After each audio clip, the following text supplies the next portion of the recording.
थांबा, पहिल्यांदा तेल टाकूया. तेल हे मी पुऱ्या तळल्या होत्या सकाळी, त्याचं मुंकणी कढईत आहे म्हणून ते टाकते. तर आज मी कधी तुम्हाला वरण्याची आमटी दाखवणार आहे माझ्या पद्धतीनं. तर वरण्याची तुमच्याकडे काय म्हणतात सांगा, मी तुम्हाला दाखवते. आमच्याकडे ना ह्या दाण्यानंच हे वरणे म्हणतात. वरण्याचे शेंगा असतात त्याचे दाणे असतात. तर ह्याची फक्त मी आमटी दाखवणार आहे.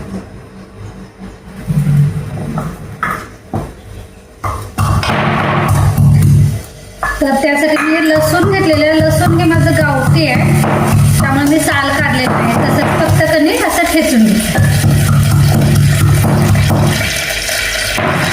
त्यानंतर इथं टोमॅटो आणि कोथिंबीर चिरून घेतलेलं आहे. बाकी जे काही तिखट मीठ एवढंच लागणार आहे, बाकी जास्त काही लागणार नाही, ते मी तुम्हाला दाखवेनच.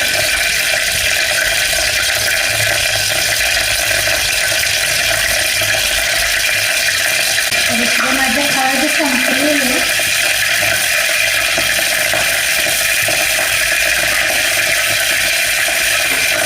तेल टाकायचं आपण हळद टाकून त्याला थोडंसं पाणी शिल्लक असलं, तेल टाकलं तर नाही असं वाटतं.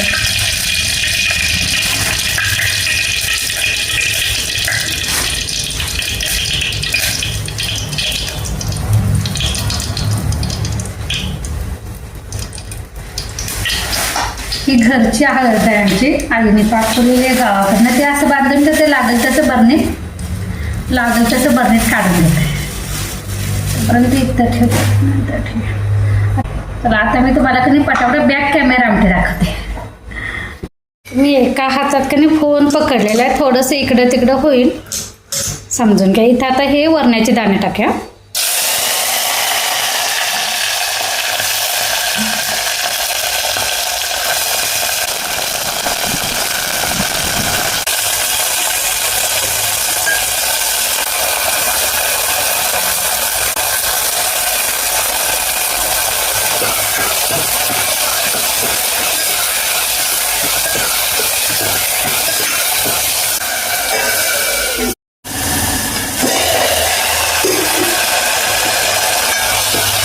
हे वरण्याचे दाणे त्याने असं 2-4 मिनिट तेलामध्ये परतून घ्यायचं, म्हणजे त्याचा जर उघरटपणा वगैरे असेल तर तो निघून जातो.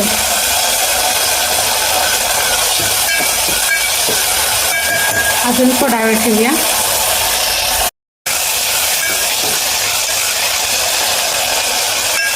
तर आता चांगलं भाजलेलं आहे. त्यामध्ये मी आता लसूण टाकूया.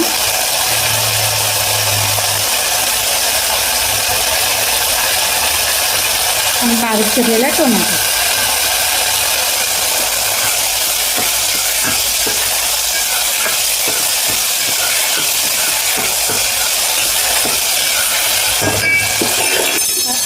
ह्यावर झाकण ठेवूया आणि अजून 2-3 मिनिट असंच ठेवून देऊया.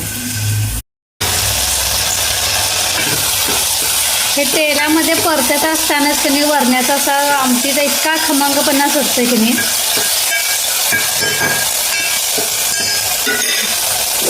आता ह्यामध्ये जी काय घरगुती चटणी असेल की नाही ती टाकायची. आमची कोल्हापूरची चटणी आहे, तुमच्या घरात जी असेल ती टाका.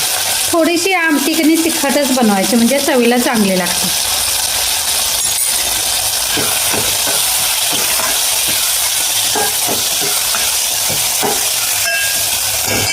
आता ह्यामध्ये सगळ्यात महत्त्वाचं म्हणजे हे ज्वारीचं पीठ मी थोडंसं 1 चमचा पोह्याचं होईल इतकं टाकलेलं आहे.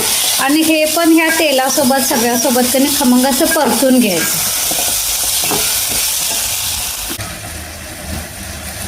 तर पीठ कणी ह्यासाठी टाकायचं म्हणजे आपल्याला कणी आमटी असे घट्टसर दाटसर होण्यासाठी कणी त्यामध्ये हे ज्वारीचं पीठ टाकायचं.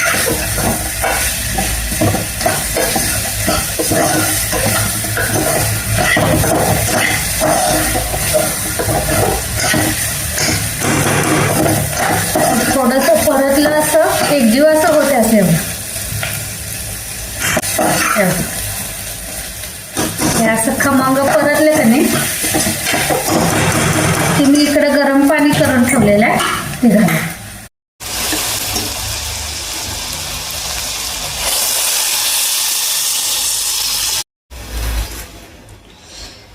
आणि मस्त अशी कोथिंबीर टाकायची आणि आता हे शिजवून घ्यायचं.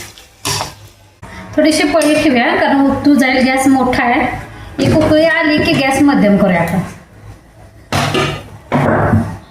आणि त्यानंतर मग झाकण ठेवायचं. इकडे माझी देवपूजा पण झालेली आहे. हे बघा उकळी आली. आता गॅस मध्यम करते मी शिजू द्या. चला तोपर्यंत की नाही बाकीची कामं आवरून घेऊया आमटी होईल तोपर्यंत. तसं तर माझं भाजी पुरी वगैरे झालेल्या पोरानं कधी पुऱ्या केल्या होत्या. फ्लावरची भाजी डब्यामध्ये भात झालेला, झाडू झालेला आहे, देवपूजा झालेली आहे. कपडे मशीनमध्ये टाकून ठेवलेले आहेत. आता फक्त लिक्विड टाकूया आणि चालू करूया.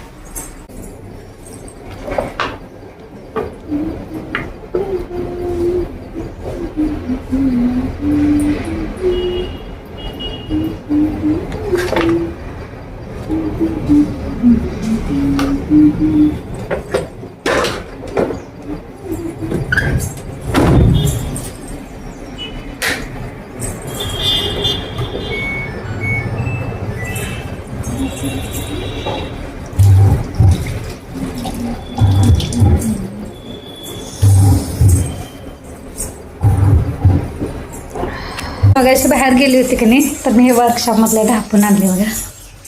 कसलं भारी आहे ना हे. बहुतेक की नाही ह्यामध्ये बल होते आहेत.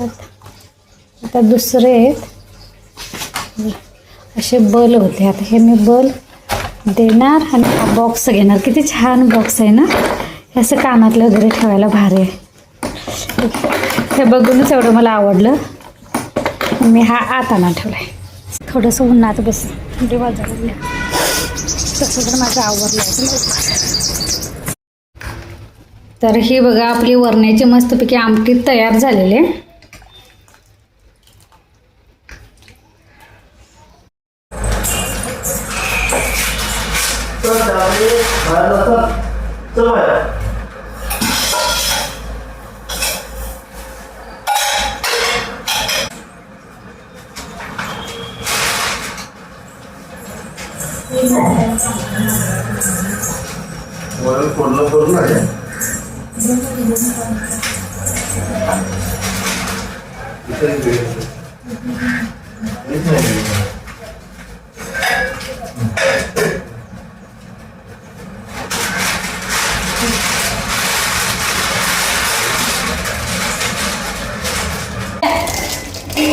चार्ली चार्ली ए चार्ली. तर इथं घरातलं आवरल्यानंतर मला महादेवाला जायचं होतं. ते जाऊन आले आणि मला चष्मा करायला टाकायचं होतं. तिकडं गेले होते तर लगेच चष्मा करून देतो म्हटले. त्यामुळे तिथंच थांबलो आणि घेऊन पण आलो. चला तर ताईने ह्यासोबतच आजचा ब्लॉग पण इथंच बंद करते. पुन्हा भेटू नवीन ब्लॉगमध्ये. तोपर्यंत धन्यवाद. तर हा आमचा भाग आहे. तुम्ही ह्या गावाचं नाव ओळखू शकत असाल तर मला नक्की कमेंटमध्ये सांगा हे गाव कोणतं आहे ते.